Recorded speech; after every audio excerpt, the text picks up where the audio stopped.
Shalom, Bapak Ibu, Saudara-saudari yang terkasih dalam Kristus. Salam damai sejahtera bagi kita semua. Apa kabarnya Bapak Ibu? Semoga kita tetap dalam lindungan Tuhan, tetap sehat, tetap semangat, dan penuh sukacita. Kembali lagi bersama saya Vivi, saya dari Keuskupan Agung Makassar, dan kali ini saya akan membawakan renungan Lexio Divina yang diambil dari Injil Yohanes bab 8 ayat 31 sampai 42. Bapak Ibu, pernahkah mendengar istilah ngeyel? Dalam bahasa Jawa, kata ngeyel berarti membantah. Orang yang bersifat ngeyel adalah orang yang suka membantah atau susah dinasehati, susah menerima pendapat orang lain. Seperti salah seorang saudara saya yang sangat susah dinasehati dan selalu ngeyel atau membantah.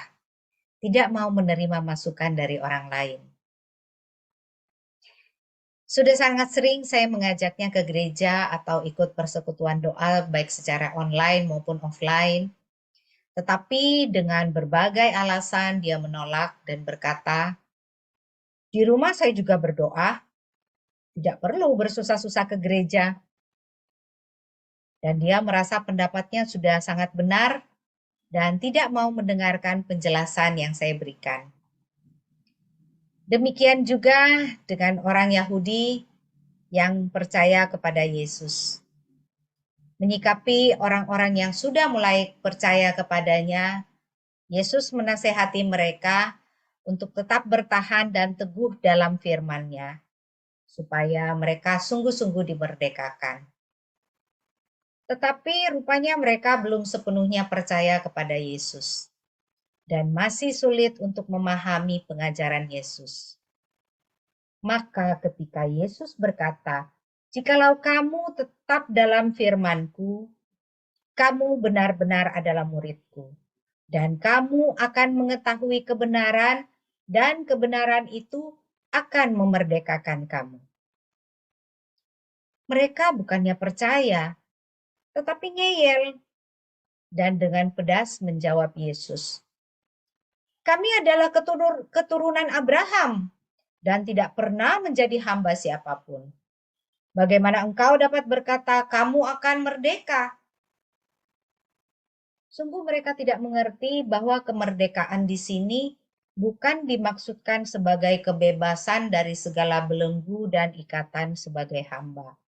Melainkan kemerdekaan adalah kebebasan yang dianugerahkan Allah untuk tetap setia pada kehendak-Nya. Tuhan Yesus sebagai kebenaran akan memerdekakan mereka. Artinya, Tuhan Yesus sebagai firman yang hidup, sebagai kebenaran yang sejati, akan melepaskan mereka dari belenggu dosa dan kemalangan. Dan mereka akan merdeka sebagai anak-anak Allah. Kepercayaan berdasarkan tanda-tanda bukanlah hal yang mudah. Orang harus berjalan mengatasi kepercayaan berdasarkan tanda untuk sampai pada kepercayaan pada Yesus sendiri. Seperti kisah tentang pegawai istana yang percaya menjadi contoh yang sangat jelas. Semula ia percaya karena tanda yang diadakan oleh Yesus. Tetapi kemudian ia percaya pada kata-kata yang diucapkan Yesus kepadanya. Dalam Yohanes 4 ayat 46 sampai 54. Demikian juga kualitas seorang murid terletak pada ketekunan dan kesungguhan untuk tinggal di dalam firman Allah dan melaksanakannya. Dan janji bagi seorang murid Yesus yang benar bahwa ia akan mengetahui kebenaran, yaitu pengenalan akan Allah. Dan Yesus sendiri yang menyatakan kebenaran itu. Ia menyatakan dirinya dan apa yang didengarnya dari Allah yang mengutusnya. Yesus juga mengatakan bahwa setiap orang yang berbuat dosa adalah hamba dosa, yang artinya adalah orang yang berdosa bukanlah orang yang merdeka. Seperti yang kita ketahui bahwa dosa adalah keterpisahan seseorang dari Allah. Dan Yesus datang sebagai Dia yang tinggal dalam kesatuan dengan Allah. Ia akan membawa manusia kembali ke dalam kesatuan dengan Allah. Karena hanya Dia yang datang dari Allah yang bisa mewahyukan Allah dan membawa manusia kepada Allah. Dalam kesatuan dengan Allah itulah manusia memperoleh kemerdekaan sebagai anak-anak Allah. Kemudian pada ayat ke-39, mereka kembali membantah Yesus dengan mengklaim bahwa mereka adalah anak-anak Abraham. Dan Yesus berkata bahwa seorang anak akan melakukan apa yang dikerjakan bapaknya. Seperti Abraham yang percaya pada firman Allah dan tidak menolak kebenaran dari Allah.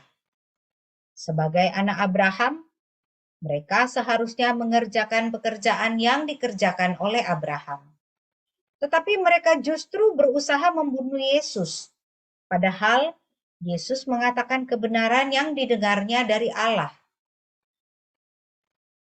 Mereka juga mengklaim bahwa Bapa kami satu, yaitu Allah. Akan tetapi sekali lagi Yesus menentang pernyataan mereka. Sekiranya mereka adalah anak-anak Allah, mereka akan menyambut Yesus. Karena Yesus datang atas kehendak Allah. Tetapi mereka justru menolak Yesus. Bapak, Ibu, saudara-saudari yang terkasih, sebagai murid Yesus, hendaklah kita selalu berupaya untuk menjadi murid yang sejati, yaitu dengan menghidupi setiap firman-Nya, menjadikan firman-Nya sebagai pelita yang menerangi hidup kita, dan menjadi pelaku-pelaku firman-Nya. Sehingga kita akan menerima kebenaran dari Allah yang akan memerdekakan kita dari belenggu dosa dan kemalangan. Seperti kata Santo Ignatius dari Antioquia, aku ingin menjadi orang Kristen sejati dan bukan sekedar pembawa nama Kristen. Bapak Ibu, marilah kita selalu mengikuti Yesus, menjadi pengikut Kristus yang sejati, yang mau percaya dan tidak ngeyel, tidak membantah, atau mencari pembenaran diri atas kedegilan hati dan dosa kita. Tetapi selalu mau hidup dalam kebenaran firman-Nya yang menyelamatkan dan memerdekakan kita. Bapak, Ibu, saudara-saudari yang terkasih, sudahkah kita menjadi pengikut Kristus yang sejati? Atau kita tetap menjadi pengikut Kristus yang suka ngeyel? Tuhan Yesus memberkati.